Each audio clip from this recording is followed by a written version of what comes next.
ఇంతకుముందు అయితే జీవితంలో ఉన్న అన్ని ఫ్రస్ట్రేషన్స్కి బాధలకి ఒకే ఒక విరుగుడు వచ్చేసి నాకైతే క్రికెట్ అనమాట. ఇప్పటికీ అదే ఉంది. బట్ ఇంకోటి అయితే యాడ్ అయింది జీవితంలో, అది వచ్చేసి లాంగ్ రైడ్స్ అనమాట. ఈ హిమాలయన్ 450 ఉన్న తర్వాత మంచి గట్టిగా ఒక రైడ్ ఎక్కడికైనా వేద్దామని ప్లాన్లో ఉన్నాను. బట్ ఈ మధ్యలో కొన్ని చిన్న చిన్న రైడ్స్ అయితే తగులుతున్నాయి. సడన్గా ఫ్రైడే ఈవినింగ్ కాల్ చేసి మా అన్న తిరుపతికి వెళ్దాంరా లాంగ్ రైడ్ అంటే, బ్రో అది 500 కిలోమీటర్లు వస్తుంది పోను రానంటే, మళ్ళీ లాంగ్ రైడ్ అంటే అంతే లాంగ్ ఉండాలి కదా బ్రో అంటే, కరెక్టే కదా అని చెప్పి, సరే నేనైతే టాటా ఆవల్హల్లి టాటా షోరూమ్ దగ్గర అయితే ఉంటాను, మీరైతే అక్కడికి రండి అన్నాను. వాళ్ళైతే హెబ్బాల్ నుంచి స్టార్ట్ అయ్యారు ఎర్లీ మార్నింగ్ 6కి. నేనైతే 6:15 అలా అయితే వచ్చేసాను. వాళ్ళు నా దగ్గరకు వచ్చేసరికి 6:30 అలా అయింది. చిట్టు ఫస్ట్ వచ్చాడు, తర్వాత 10 నిమిషాల గ్యాప్లో మనం అయితే వచ్చేసాడు అనమాట. 2 హిమాలయన్ 450లో ఒక వర్సెస్ 650. సో ఈ తిరుపతి హైవే రోడ్ మాత్రం సూపర్ ఉంటుంది భయ, పర్ఫెక్ట్ గేర్ తోటి మీరైతే రైడ్ చేస్తే మాత్రం సూపర్ ఫీలింగ్ ఉంటుంది. బట్ ఫాగ్ ఎక్కువ ఉండడం వల్ల కొంచెం మిస్ట్ ఎక్కువ నీకు దాని మీద ఫామ్ అవుతూ ఉంటుంది, హెల్మెట్ మీద కొంచెం ఇబ్బందిగానే ఉండే రైడ్ ఒక 2 అవర్స్.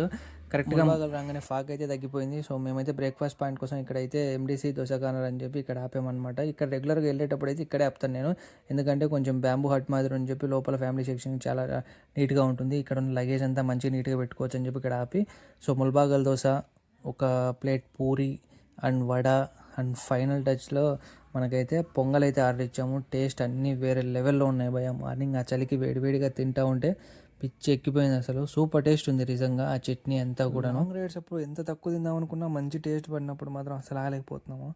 బాగా తినడం, నడవలేకపోవడం అండ్ బైక్ నడపలేకపోవడం, అది చాలా ఇబ్బందులు చాలాసార్లు పడ్డాం. బట్ స్టిల్ తెలిసి కూడా మళ్ళీ గట్టికైతే కుమ్మేసాం భయ్య. సో మొత్తానికైతే శనివారం మాకున్న పని తిరుపతిలో హైప్ చేసుకొని మరుసటి రోజు ఎర్లీ మార్నింగ్ సండే రోజు కొండ మీదకి అంటే తిరుమల పైకి వెళ్దామని చెప్పి అనుకున్నాము. దర్శనం అయితే ఏం లేదు, జస్ట్ జపాలికి వెళ్దామని చెప్పి అనుకున్నాము. సో సరే కదా అని కింద సెల్లార్ లేకొచ్చి బైక్ని అయితే మంచిగా కోల్డ్ స్టార్ట్ అయితే చేసి పెట్టాం భయ్య. ఎందుకంటే బాగా చలిగా ఉంది, ఒక 5 మినిట్స్ అలా కోల్డ్ స్టార్ట్ చేస్తే ఇంజన్ అయితే సెట్ అవుతుంది అనమాట. సో నీట్గా కోల్డ్ స్టార్ట్ అయితే చేసి ఒక 5 మినిట్స్ అయితే అలానే పెట్టేసి మా పెద్దనాన్న వాళ్ళకి చెప్పేసి పైకి వెళ్తున్నాం కొండ మీదకి అని చెప్పి ఒకసారి ఇన్ఫర్మేషన్ ఇచ్చేసి మేమైతే ఫస్ట్ పెట్రోల్ ఫిల్ స్టేషన్కి అయితే వచ్చేసాము ఇంటి దగ్గరలోనే. ఇక్కడ ఏంటంటే నాకు తెలియక ఫుల్ ట్యాంక్ అయితే ఫిల్ చేయించుకున్నాను. బట్ చింటూ సజెషన్ ఇచ్చాడు, ఇది ముందు నేను ఒకసారి విన్నాను బట్ ఐడియా రాలేదు. చింటూ ఏమన్నాడంటే అంత ఫుల్ చేసుకోవద్దు, ఎందుకంటే హైర్ ఆల్టిట్యూడ్కి వెళ్తున్నాం కదా, అక్కడ కొంచెం ప్రెషర్ బిల్డప్ అయిందంటే ట్యాంక్ కొంచెం ఏదో కొన్ని మనకి ఇబ్బందులు అయితే ఉంటాయి, నువ్వు ట్యాంక్ ఆ టైంలో ఓపెన్ చేసినావు అంటే బయటికి అంతా స్పిల్ అవుతుంది అని చెప్పి చింటూ అన్నాడు. సరే నెక్స్ట్ టైం నుంచి అదే ఫాలో అవుదామని చెప్పి అలిపిరి దగ్గరకు వచ్చి మంచిగా 4 ఫోటోలు అయితే తీసుకొని పైకి అయితే రైడ్ స్టార్ట్ చేసాం భయ. ఎంత బాగుంది భయ ఆ రైడ్ అయితే మాత్రం, ఎందుకంటే నీకు ఆపోజిట్లో వెహికల్స్ ఏమీ రావు, అటు కార్నర్ ఇటు కార్నర్ నీదే, వేరే వెహికల్ లేకపోతే చాలా మంచి లేన్ డిసిప్లిన్తో నీట్గా అయితే వెళ్ళొచ్చు భయ్య. మీరు లాంగ్ రైడ్ చేసేటప్పుడు గ్రూప్తో వెళ్ళినారంటే ఫస్ట్ నేర్చుకోవాల్సింది అదే డిసిప్లిన్ అనమాట. ఒకరిని వెనకాల ఒకరు ఫాలో అవుతూ. ఈ బైక్లో ఏమి తక్కువ స్పీడ్ పోవు, ఈజీగా 170 180 నాది పోతుంది, మా అన్నదేమో 200 పైనే పోతుంది వర్సెస్ 650. అలాంటి దాన్ని కూడా మేమైతే చాలా నిదానంగా 100లో పోతూ కొండ మీకు ఎక్కినప్పుడు కూడా మేమైతే 32 మైలేజ్ అయితే మెయింటైన్ చేయగలిగాము. సో మంచిగా డిసిప్లిన్ అయితే నేర్చుకోవచ్చు భయ ఇట్లా గ్రూప్తో మనమైతే రైడ్కి వెళ్ళినప్పుడు. సో ఫస్ట్ పైకి వెళ్ళిపోయి మేమైతే జపాలి దగ్గరికి అయితే వెళ్దాం అనుకున్నాము. జపాలి గుడి మెయిన్ గుడికి ఎందుకు వెళ్ళలేదనుకున్నామంటే మా దగ్గర టికెట్స్ లేవు, అక్కడ దర్శనం కూడా ఆల్మోస్ట్ ఒక 17-18 అవర్స్ పడుతుందని చెప్పారు. సో జపాలికి అయితే వెళ్ళిపోదామని చెప్పి జపాలి దగ్గర మంచిగా అక్కడ పార్క్ చేసి అది ఎక్కడం అయితే స్టార్ట్ చేసినాము. ఒక స్టెప్స్ మరి ఎక్కువ అయితే ఉండవు, మరి అంత అలసిపోం కూడాను. బట్ ఓకే కొంచెం అలసిపోతాం, ఎందుకంటే కొంచెం హైటే ఉంటుంది పోవడానికి. ఇక్కడ మనకేంటంటే రకరకాల ఉడతలు కోతులు అయితే కనపడతాయి. కోతులు చాలా ఎక్కువనే ఉన్నాయి ఇక్కడ, మామూలు కోతులు ఉన్నాయి, ఇది ఇట్లా కొండముచ్చుల మాదిరి ఇవి కూడా ఉన్నాయి అన్నమాట ఎక్కువ. ఈ ఉడతలు మామూలు సైజులో లేవు భయ్య, మనం అడ్డమైనవి ఇస్తే అసలు తినడం లేదు, మంచిగా ఫ్రూట్స్ అవి అయితేనే గట్టిగా తింటున్నాయి అనమాట. మిగతా అయితే డైరెక్ట్ పడేస్తున్నాయి, నేనైతే చూశాను డైరెక్ట్గా. ఇంకా వాతావరణం మాత్రం వేరే లెవెల్ భయ. ఎర్లీ మార్నింగ్ 7:30 ఆ టైమే కదా, సూపర్ ఉంది చుట్టూ వాతావరణం అయితే.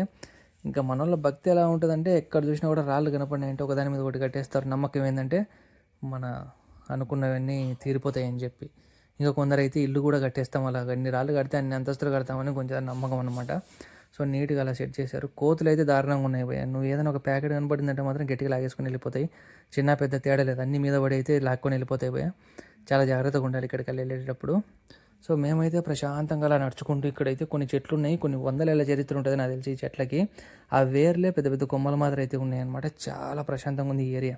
నేను చెప్పాను కదా ఉడత ఏదంటే తినడం లేదు, ఇచ్చిన ప్రశాంతంగా పళ్ళని అయితే తీసుకొని పైకి అయితే వెళ్ళి తింటుంది. పెద్దగా భయపడిన కూడా భయపడడం లేదు భయ్య అవి. సో మేమైతే మొత్తానికైతే గుడి దగ్గరికి అయితే వచ్చేసాము. ఎంత ప్రశాంతంగా ఉందంటే కొంచెం కమర్షియల్గా కూడా ఉంది, బట్ వర్త్. ఆ కమర్షియల్నెస్కి, ఆ కమర్షియల్గా ఉండడానికి, ఆ ప్రైస్కి ఓకే, అంత బాగానే ఉంటుంది ఇక్కడ. ఏ పెద్ద హడావిడి లేకుండా, మైకుల శబ్దం లేకుండా చాలా బాగుంది భయ్య ఈ ఏరియా మాత్రం. ఎవరైనా పైకి వస్తే మాత్రం ఖచ్చితంగా ఇక్కడ జపాలికి అయితే వచ్చి ప్రశాంతంగా మీరు ఒక గంట కూర్చున్నా కూడా తప్పేం లేదు. చాలా ప్రశాంతత లభిస్తుంది మీకైతే. సో మేమైతే గుడిలో దర్శనానికి వెళ్ళిపోయి బయట అయితే ఒక అర్ధగంట అయితే కూర్చుందాం అనుకున్నాము. ఇంకా చింటుగాడు అయితే మహాభక్తుడు ఆంజనేయ స్వామికి. సో మొత్తం అలా గుడి అనువనువు అయితే మొత్తం తిరుగుతూ భక్తితో తిరుగుతున్నాడు. మేమైతే ఇంకా అక్కడ కూర్చున్నాం అనమాట. మావాడు వీడియోలు కూడా మంచిగా షూట్ చేసుకుంటున్నాడు. ఇది నేను చెప్పిన ఊరితో ఇది రాగానే అందరూ మొత్తం అయితే ఫోన్ తీసి అయితే రికార్డ్ చేసేస్తున్నారు. సో మొత్తానికి ఇక్కడ అయిపోయిన తర్వాత మేమైతే శ్రీవారి నైవేద్యం దగ్గరికి అయితే వచ్చాము. ఇది రీసెంట్గా ఓపెన్ చేశారంట, రానా వాళ్ళదని చెప్పారనమాట. మరి ఎంతవరకు నిజమో నాకైతే తెలియదు. ఫుడ్ టేస్ట్ బాగుంటుందని బయట టాక్ అనమాట. బయట అయితే కాంబో తీసుకొని తినొచ్చు, బట్ ఒక్కొక్క ఐటమే వస్తుందంటే మా అన్న వద్దురా లోపలికి వెళ్ళి మంచిగా అన్ని అయితే ఐటమ్స్ అయితే ఆర్డర్ ఇచ్చుకొని తిందామని చెప్తే సరే ఒక 10-15 మినిట్స్ అయితే వెయిట్ చేసిన తర్వాత మాకైతే సీట్ దొరికింది.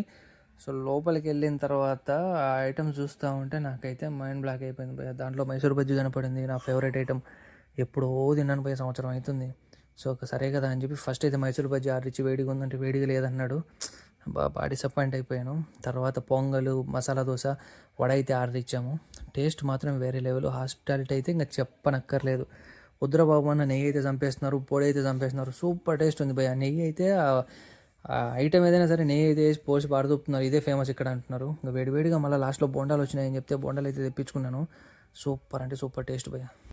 పర్ఫెక్ట్ బ్రేక్ఫాస్ట్ భయ్య. చాలా రోజుల తర్వాత బయట తిన్నది. చాలా బాగుంది టేస్ట్ అయితే. ఆడు పూరి నొత్తుకొని అయితే గట్టిగా అయితే కుమ్మేస్తున్నాడు.